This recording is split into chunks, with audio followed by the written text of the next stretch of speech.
নমস্কাৰ সকলোৱে এটা কথা অনুৰোধ কৰি আছে যে কাট অফ মাৰ্ক কিমান হ'ব সকলোৱে বেলেগে নিজৰ কাট অফ মাৰ্ক দেখুৱাইও কৈছে ইমেইলত দিছে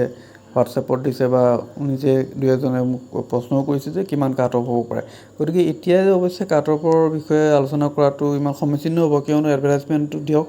কিমান পষ্ট হ'ব সেই বিষয়ে সম্পূৰ্ণ এতিয়ালৈকে জানিব পৰা হোৱা নাই তথাপিও যদি 15,000 পষ্টৰ ইতিমধ্যে ঘোষণা কৰিছে তাৰ 2-3,000 থাৰ্ড ফ'ৰ্থ কেটেগৰীৰ পষ্ট হ'ব পাৰে আৰু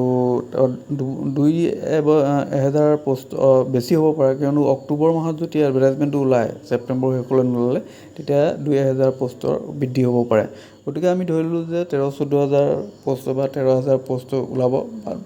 ওলালে এল পিৰ পষ্ট কিমান হ'ব ধৰি লওক 7-8,000 পষ্ট ওলাব তেনেকৈ এম ই পষ্টটো ওলাব 4,000মান গতিকে আইডিয়াটোহে কৰিছোঁ এতিয়া কিন্তু কাট অফ মাৰ্ক কিমান হ'ব সেই বিষয়ে মই সম্যক এটা ধাৰণা দিছোঁ প্ৰথমতে লোৱাৰ প্ৰাইমাৰীৰ পৰা আৰম্ভ কৰিছোঁ এতিয়া কাট অফ মাৰ্ক হ'ল কি প্ৰত্যেক ডিষ্ট্ৰিক্টত এতিয়া ডিষ্ট্ৰিক্ট ৱাইজ কাট অফ মাৰ্কৰ তেনেকুৱা ধৰণৰ কোনো ছিষ্টেম নহ'ব ছিলেকশ্যন নহ'ব সমগ্ৰ অসমতে একেই চিৰিয়েলি কোনে পাব নিযুক্তি পাব সেইসকলৰ এখন লিষ্ট প্ৰকাশ কৰি দিয়া হ'ব প্ৰত্যেক ডিষ্ট্ৰিক্ট ৱাইজ কোনো ধৰণৰ তেনেকুৱা ছিলেকশ্যন নহ'ব আৰু তাৰ মাজৰ পৰা যিসকলে নিজৰ ডিষ্ট্ৰিক্ট ছিলেকশ্যন কৰিছে সেইমতে তেওঁলোকে পাই যাব গতিকে district wise cut off mark এইবাৰ থকাৰ সম্ভাৱনা নাই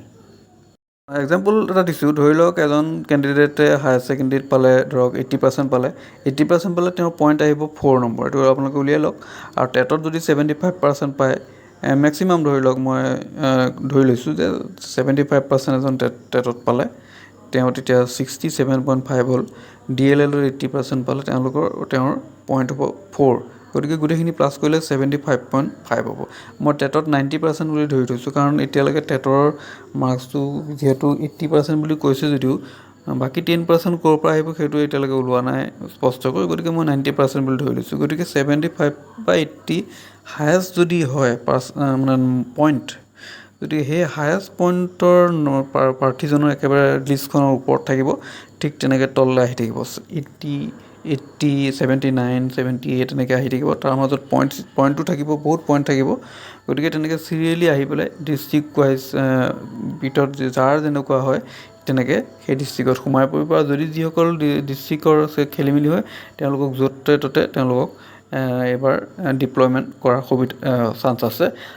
লগতে আৰু এটা কথা এইবাৰ 1:1 অনুপাততহে এপইণ্টমেণ্ট হ'ব তাৰমানে যিমান পষ্টৰ সংখ্যা সিমানজন কেণ্ডিডেটহে চিলেক্ট কৰা হ'ব কোনো ৱেইটিং লিষ্ট নাথাকিব